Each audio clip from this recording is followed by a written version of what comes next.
अस्सलाम वालेकुम, hello everyone and welcome to program life with health. हमारे साथ मौजूद हैं डॉक्टर जावेद अरशद और अल्लाह ताला कुरान पे फरमाता है कि मैंने हर मर्ज़ का इलाज रखा है, हर मर्ज़ की शिफा रखी है, बंदों का काम है कि उसे ढूंढना। और अल्लाह ताला ये ज़िम्मेदारी भी अपने चूज़न बंद को देता है इस दुनिया में। और अगर मसीहा के हाथ में अल्लाह की दी हुई शिफा आ जाए तो फिर अल्लाह के बंदों के लिए तो सेहत ही सेहत है। हम इस प्रोग्राम में बात करेंगे हर उस बीमारी की जिस पर डॉक्टर साहब ने रिसर्च की है, और ऐसी बीमारियां कि जिसके सुनते ही, जिसकी रिपोर्ट आते ही, जिसके डायग्नोस होते ही हमारे पैरों तले से ज़मीन हट जाती है। आज हम जिस बीमारी पर बात करेंगे, कहा जाता है कि वो जेनेटिक होती है, बाय बर्थ होती है, और जो बीमारियां बाय बर्थ होती हैं मेडिकल पॉइंट ऑफ व्यू से आई थिंक पूरा इलाज तो मुमकिन नहीं है, हम उसको पूरा ट्रीट तो नहीं कर सकते नॉर्मल लाइफ की तरफ, लेकिन येस बहुत हद तक उसको बेहतर कर सकते हैं। डाउन सिंड्रोम एक ऐसी बीमारी है कि जब किसी बच्चे को इस दुनिया में आते ही उसके माँ बाप को पता चलता है तो वाकई में उनके माँ बाप के आगे बहुत हद तक मुश्किलात या चैलेंजेस का एक सफ़र शुरू हो जाता है उसके ब्रॉटअप को लेकर। आइए मुलाकात करवाते हैं डॉक्टर जावेद अरशद से। अस्सलाम वालेकुम। वालेकुम सलाम। आप ही की बात से मैं शुरू करूँगा बात कुरान के ऊपर से। 18वां पारा है, उसमें सूरत मोमिनून है। अल्लाह ताला ने कहा है कि मैंने हर मर्ज़ का इलाज सवाए मौत के तुम्हारे अपने जिस्म में रखा है। अल्लाह ताला ने ये नहीं कहा कि कुछ मर्ज़ का, कहा है हर मर्ज़ का। कहा है आगे जाके कि सवाए मौत के। मर्ज़ होता है हम लोग अपनी लाइल्मी से या गलत इलाज से उसको उस लेवल तक लेके चले जाते हैं कि बिल्कुल कब्र के धाने पे या अपने लाइफ स्टाइल से सोचे तो वो जो सवाए मौत के, वो जब वहाँ तक आप पहुँच जाते हैं तो अल्लाह कहता है कि भाई तुमने खुद अपने आप को वहाँ तक पहुँचा दिया, वरना मैंने रखा है। मैं मरीज़ के जिस्म से ब्लड लेता हूँ, मैं मरीज़ के जिस्म से बाज़ दफ़ा चर्बी लेता हूँ, मैं इससे ही मरीज़ का इलाज करता हूँ। आपने डाउन सिंड्रोम की बात की है, लेकिन आज मेरे पास 2 मरीज़ थे जो मैं करके आ रहा हूँ। उनमें से 2 कैंसर के मरीज़ थे, ठीक है। एक बिगड़ा हुआ रूमेटॉइड आर्थराइटिस का मरीज़ था, और एक ENT सर्जन पेशावर से आए थे, उनके घुटने ख़त्म थे, उनका मैंने किया था, 4 किए।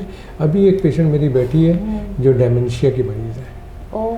और डेमेंशिया का मैं आपको बताऊं कि ये एक यूरोप में बहुत ज़्यादा है, हमारे यहाँ कम होता है, लेकिन एज के साथ रिलेटेड है। ज़रूरी नहीं कि एज के साथ रिलेटेड हो, इसकी कुछ किस्में ऐसी होती हैं जो 30-40 साल की उम्र में भी हो जाती हैं।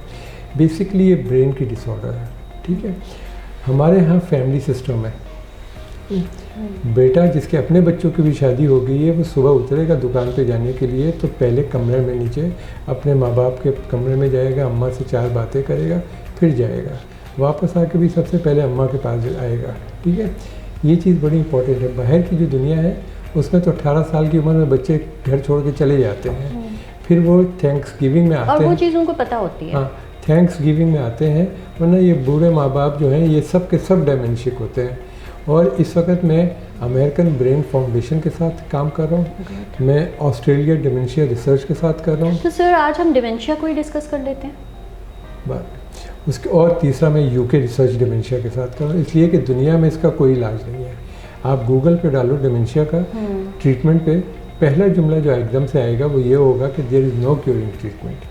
ठीक है। इनको मैंने बताया है कि no, there is curing treatment. And what about Down syndrome, उसकी ट्रीटमेंट है? क्योंकि उसके बारे में भी कहा जाता है कि जो बाय बर्थ है। आप जानती नहीं है कि मुझे कितनी सुननी पड़ती है इसके ऊपर। अभी वो एक खातून थी निदा इजहार अमेरिका से, वो अपनी सहेली के साथ लगी कि डॉक्टर साहब क्या बात कर रहे हैं, क्रोमोसोम की प्रॉब्लम है। Yes, it is a genetic problem, ये शुरू से होती है।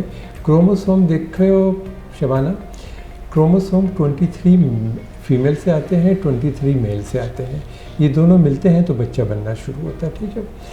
इसमें से 22 ऑटोसोमल क्रोमोसोम होते हैं, 1 सेक्स क्रोमोसोम होता है, राइट। एक गलत कंसेप्ट हमारे यहाँ ये भी है कि अगर किसी की 5 बेटियाँ हो गई तो बेगम को तलाक दे दो, बेटा नहीं पैदा करेगी, ठीक है। अच्छा, इल्ज़ाम औरत पे को दिया हमेशा आता है, ठीक है। This is nonsense.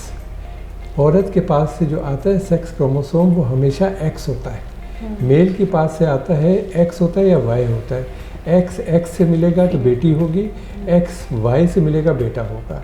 तो ये जो बच्चे की सेक्स है ये डिटरमाइन करता है फादर का क्रोमोसोम। ये तो एक सेक्स की बात हो गई।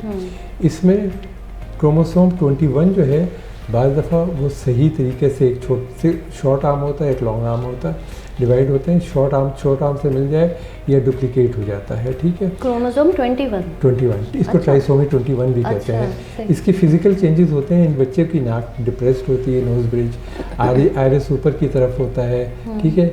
उसमें ब्रश फील्ड साइंस होते हैं, उसकी वजह से इनकी शक्ल जो होती है मंगोलियन की तरह की हो जाती है। इसलिए डाउन सिंड्रोम को मंगोलियन डिजीज़ भी कहा जाता है।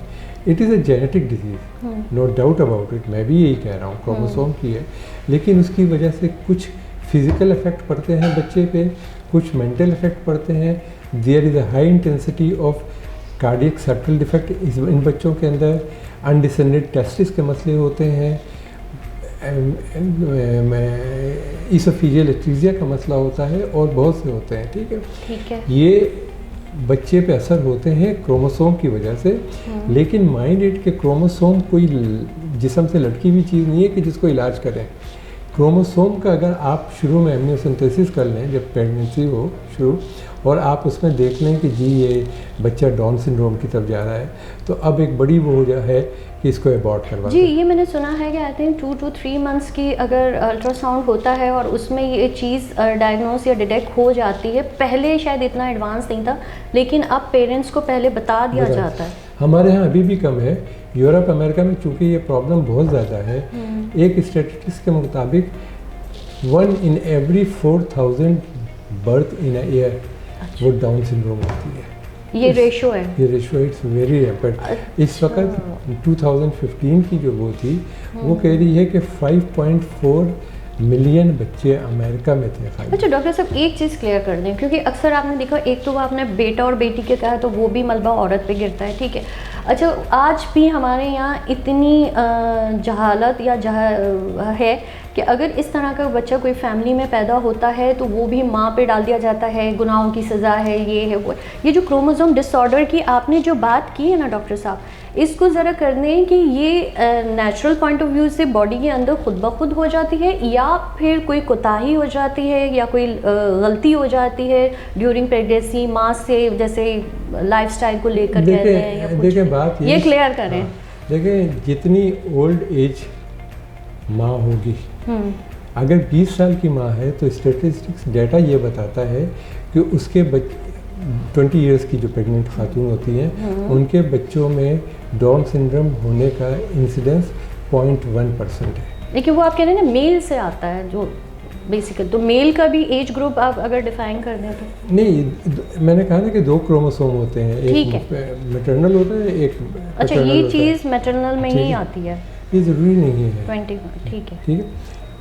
अब उसमें भी ये कह रहा था कि अगर 20 साल की माँ है तो उसमें ये है कि उसमें डाउन सिंड्रोम होने का इंसिडेंस जो है डेटा जो बताता है वो 0.1% है। लेकिन अगर माँ 35 साल की है और प्रेग्नेंट होती है तो उसमें डाउन सिंड्रोम होने का इम्कान जो है वो 0.1% से बढ़ के 4.0% पे चला जाता है। So maternal age is a big factor. Okay, ठीक है। लेकिन फिर बात वही है, बहुत बाद में जब हम स्टेम सेल पे इतना एडवांस कर लें कि ये अगर आप डायग्नोज कर ले 3 महीने के अंदर तो उसके क्रोमोसोम को स्टेम सेल। अच्छा मुझे उस खातून का वो कोट करें ना जो आप मुझे फ़ोन पे कह रहे थे कि वो आई थिंक लास्ट ईयर मैंने एक पोस्ट डाली थी जब डॉक्टर साहब ने डाउन सिंड्रोम पे रिसर्च की थी और बड़ा ज़बरदस्त फीडबैक आया था। एंड यू सेड के आई थिंक एक हैदराबाद दक्कन से नहीं यूके से आप और वो थोड़ा सा वो आप हमारे उनको बताएं। मेरे पास एक सुबह फजर पढ़ के मैंने अपना सेल फ़ोन खोला, उसमें व्हाट्सएप पे मैसेजेस पड़े हुए थे। उसमें से एक मैसेज पड़ा था 44 नंबर पे। अब 44 पे मैंने कहा कि ये तो लंदन ही से है। खोला तो एक बच्चे की स्टिल थी, 1.5 महीने का बच्चा, और उसकी वीडियो थी जिसमें वो हर थोड़ी देर बाद कभी राइट कभी लेफ़्ट हाथ की जर्की टाइप की मूवमेंट थी, वो मुस्तकिल हो रहा था और बहुत सारे मैसेजेस थे। तो उसमें फिर और बहुत घबराए हुए मैसेजेस थे, तो मैंने उस पर लिख के भेज दिया कि बेटा बीमारी भी अल्लाह की तरफ से आती है, शफा भी अल्लाह की तरफ से आती थी, बस ये कि तुम अपना अल्लाह पे ईमान को कमज़ोर मत होने देना। शी सेड, जवाब आया कि डॉक्टर साहब ये मेरा नवासा है, माँ नहीं हूँ मैं इसकी, मैं बेटा करके कर रहा था। मैंने कहा कि भाई देखें, आप बिल्कुल इसकी नानी होंगी, लेकिन मैं 63 ईयर्स का हूँ, आप मुझसे तो उम्र में छोटी ही होंगी। तो उनका बड़ा कूल सा जवाब आया कि डॉक्टर साहब आई एम 64। एनीवे, उसके बाद उन्होंने मुझसे पूछा तो कि क्या ये सीपी चाइल्ड है। मैंने कहा हाँ डेफिनेटली सीपी चाइल्ड है। तो कहने लगी कि आप इतनी जल्दी कैसे कह सकते हैं। मैंने आपने सिर्फ देख कर, हाँ वो तस्वीर वीडियो देख के मैंने की थी। कहने लगे आप ऐसे इतना एकदम से कैसे कह सकते हैं। मैंने कहा देखें, हम सीपी को माइल्ड, मॉडरेट और सीवियर में करते हैं। माइल्ड और मॉडरेट में मैं 6 महीने इंतज़ार करूँगा, लेकिन ये सीवियर चाइल्ड है, सीवियरली अफेक्टेड है, और वो भी बाय बर्थ है। बाय बर्थ है। लेकिन फिर इसी बात को मैं आगे बढ़ाऊँगा। मैंने उनसे पूछा, मेरी एक आदत है कि मैं हमेशा हिस्ट्री लेता हूँ कि क्यों हुआ है। तो ये बच्चे की भी मैंने हिस्ट्री ली कि माँ को कोई साइकोटिक प्रॉब्लम था, कुछ टेंशन था, क्या था, क्यों हुआ। तो उन्होंने कहा कि नहीं ऐसा नहीं था। मैंने कहा अच्छा ये बताएं कि पहला बच्चा है दूसरा। कहेंगे दूसरा। मैंने कहा पहला बच्चा कितना बड़ा है। कहेंगे 1 साल का। मैंने कहा 1 साल का है, और इसका मतलब है कि ये माँ डिलीवर, पहला बच्चा डिलीवर करने के 2-3 महीने के अंदर फिर प्रेग्नेंट हो गई थी। तो कहने लगे नहीं डॉक्टर साहब ये 7.5 महीने में हो गया था। मैंने कहा प्री मैच्योर हुआ था। तो चलें 1.5 महीने यानी 2-2.5 महीने पे प्रेग्नेंट हो गई थी। मैंने कहा आप मुसलमान हैं, हैदराबाद दक्कन की हैं आप, ठीक है, लेकिन हैं मुसलमान, तो क्या आपको समझ में नहीं आता कि अल्लाह ताला क्या कहता है। यानी डॉक्टर साहब ने समझी नहीं। मैंने कहा सूरतुन निसा में अल्लाह ताला ने कहा है 2 साल तक तुम अपने बच्चे को अपना दूध पिलाओ। क्यों कहा है, ऐसी मजाक में कह दी अल्लाह ताला ने, नहीं कोई चीज़ बाकायदा कुरान में कोट है, कुरान में कोट है। मैंने कहा देखें 2 साल जब माँ दूध पिलाती है तो जो निपल पे स्टिमुलस होता है सक करने का, उससे माँ के जिस्म में एक हार्मोन रिलीज होता है ऑक्सीटोसिन। वो ऑक्सीटोसिन ब्लड के थ्रू ब्रेन की बेस पे एक पिट्यूटरी ग्लैंड है, वहाँ पे जाता है, तो वहाँ से वो प्रोलैक्टिन सिक्रीट करता है, बढ़ा देता है उसकी सिक्रीशन। प्रोलैक्टिन का एक काम ये है कि वो मिल्क की प्रोडक्शन बढ़ाता है, इसलिए एक बच्चा दूध पी रहा है तो वो मिल्क की प्रोडक्शन बढ़ाता है। उसका दूसरा काम जो है वो ये है कि ये नेचुरल कॉन्ट्रासेप्टिव है। माँ जब तक दूध पिलाएगी दोबारा प्रेग्नेंट नहीं होगी। ये कुदरत ने ही एक साइकिल बना दिया। अब 2 साल में माँ का जिस्म एक प्रेगनेंसी से गुजार के आया है, तो 2 साल में इतना मजबूत हो जाएगा कि अगली प्रेगनेंसी को कर सकता है। आपकी बेटी ने फीड नहीं किया था, 2.5-3 महीने में प्रेग्नेंट होगी, चूँकि यूट्रस कमज़ोर था उसका, ठीक है, तो उसकी वजह से 7.5 महीने में प्री मैच्योर हो गया। आखिरी 3 महीने में बच्चे की बहुत सी चीज़ें डेवलप हो रही होती हैं, अब वो नहीं डेवलप हुई, सो बच्चा के साथ ये प्रॉब्लम है।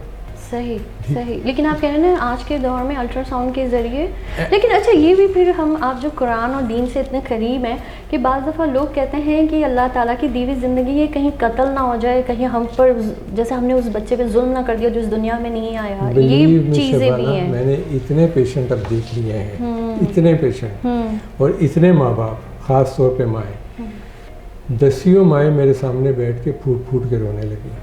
ठीक है, बेटा बाहर कमा रहा है सऊदी अरब में,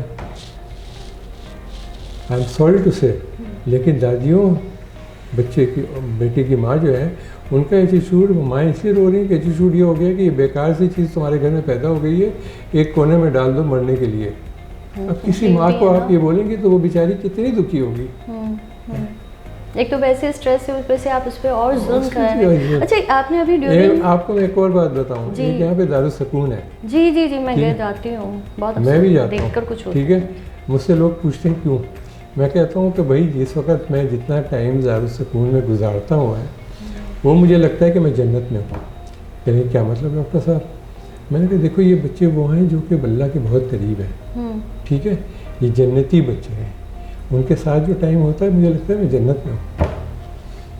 लेकिन ये भी एक रहमत है, ये बच्चा जो है, ये मेरा बड़ा वाइड मैसेज है कि इस तरह के हर बच्चे जिस घर में भी हैं उसको, उस घर में तो अल्लाह ताला ने रहमत भेजी है, आप उसको जहमत मत बनाएं, आपको जन्नत मिल जाएगी। बेशक आप बहुत ज़्यादा इबादत गुजार ना हो, लेकिन अगर आपने इस तरह के बच्चे के लिए अपना टाइम दे दिया, अपनी उसकी केयर कर दी, तो क्या पता अल्लाह ताला राज़ी हो जाए। अभी लास्ट संडे को सेंट स्ट्रीट पे ऑर्थोपेडिक JPMC ऑर्थोपेडिक एलुमनाई की एक पिकनिक थी।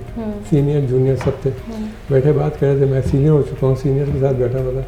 मैंने कहा मुझे समझ में नहीं आती कि जो लोग बहुत खुशी खुशी कहते हैं कि हम तो महीने में 3 कुरान ख़त्म कर देते हैं। अरे तुमने क्या किया भाई, तुम महीने में 3 कुरान नहीं ख़त्म करते, तुम महीने में 1 पेज ख़त्म करते, लेकिन समझ के।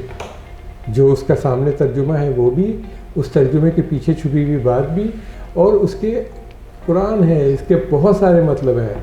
आप वो पीछे के 8-10 मतलब जो हैं वो भी समझते, मुख्तलिफ तफसीर पढ़ के एक सफ़ा पढ़ लेते, समझते तो कि क्या कह रहा है अल्लाह। और यहाँ पर मैं इस बात कर रही हूँ, मैं इनकी शख्सियत से इतनी इम्प्रेस हूँ कि एक एपिसोड हम उस रिसर्च पे रखेंगे जो डॉक्टर साहब ने कुरान का वर्ड करके उसके मफहूम को समझ के अपने मेडिकल पॉइंट ऑफ व्यू से भी थोड़ी देर पहले जैसे उन्होंने सूरह निसा की एक आयत कोट की, और उसमें डॉक्टर साहब एक औरत को गाइड कर रहे हैं कि आपने प्रेगनेंसी और दोबारा बेबी प्लान करने में कितना टाइम लेना है, और उसकी मेडिकल पॉइंट ऑफ व्यू से या हमारे बॉडी का जो निज़ाम है, डॉक्टर साहब ने अपने हार्मोन्स को लेकर भी हमें एक्सप्लेन किया। अच्छा डॉक्टर साहब, अब हम आपके डाउन सिंड्रोम के रिसर्च की तरफ बढ़ेंगे। अभी मैंने आपने बात की थी कुरान की, एक बात की, ठीक है, 2 बातें आपने एक बात की, मुझे एक एपिसोड करना है इस पर भी, रहमत के ऊपर।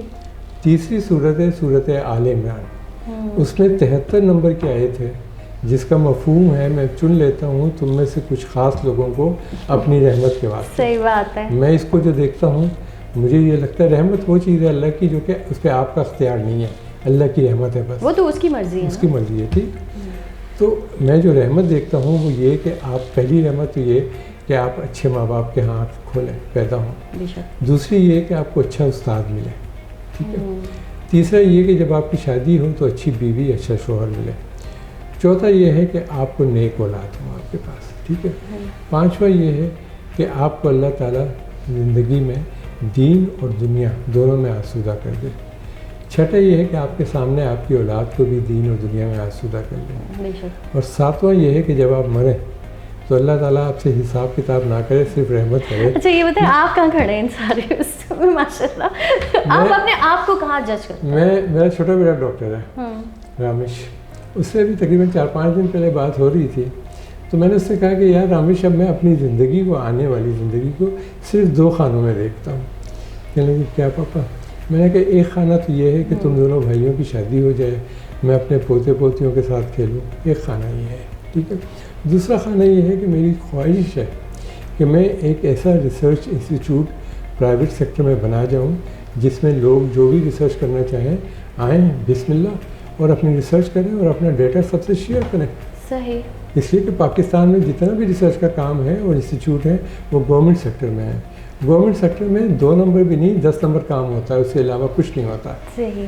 ठीक है, साजिशों के अलावा गवर्नमेंट सेक्टर में कुछ नहीं होता। और कोई तो हो जो ढंग का काम करे। और ये जो आपने डाउन सिंड्रोम में इतनी ज़बरदस्त रिसर्च की है, और आने वाले दिनों में व्यूअर्स हम उन पेशेंट्स को भी आपके सामने लेकर आएंगे, उनसे मिलवाएंगे भी और उनकी व्यूज़ भी लेंगे बिफ़ोर एंड आफ्टर के। अच्छा डॉक्टर साहब, ये जो आपने रिसर्च की, ये क्या सोच कर की, और इस रिसर्च का पूरा ये जो एक प्रोसेस रहा है, कहाँ कहाँ आपको हर्डल्स आए हैं, और इसके आपको जो देखिए हर्डल तो बहुत ज़्यादा है।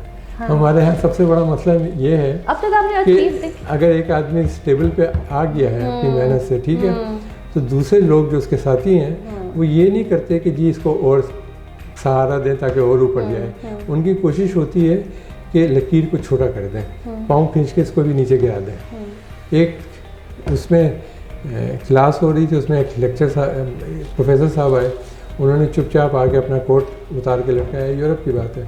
उसके बाद उन्होंने चौक उठाया और एक लकीर खींच दी, और फिर उन्होंने चौक रखा और जाके बैठ गया और क्लास से कहा कि तुम में से कोई है जो इस लकीर को बग़ैर छुए हुए छोटा कर दे। अब पूरी क्लास लग गई, 15 मिनट में सबने सोचा कि ये करें वो करें, लेकिन उस लकीर को छुए बग़ैर छोटा करने का किसी को समझ नहीं आया। जब क्लास ने हार मान ली तो उन्होंने प्रोफेसर कहा कि सर आप बताएं। तो प्रोफेसर साहब उठे, उन्होंने चौक उठाया, उस लकीर के पहले उन्होंने एक लंबी लकीर खींच दी, कहेंगे ये छोटी हो गई। हमारे यहाँ आप लकीर को लंबा नहीं करते हैं, आप इस चक्कर में होते हैं कि इस मिटा के किसी तरह छोटा कर दिया जाए, ये हर्डल है। ठीक है, इसलिए हमारे यहाँ कभी कोई काम नहीं हो पाता। लेकिन आपने किया, आपकी रिसर्च आई, आपने पेशेंट्स ट्रीट किए। ये अभी मैंने कहा कि रहमत अल्लाह की होती है। मैं साफ हूँ, मैं बेसिकली ऑर्थोपेडिक सर्जन हूँ। मैंने एक ज़माना गुजारा ऑर्थोपेडिक सर्जरी में। मैंने बहुत से लिम्ब जो कि डायबिटिक के ख़राब हो गए थे, डॉक्टर्स ने कहा था काटने के लिए, ऐसे कई लिम्ब मैंने भी एम्पुटेट कर दिए।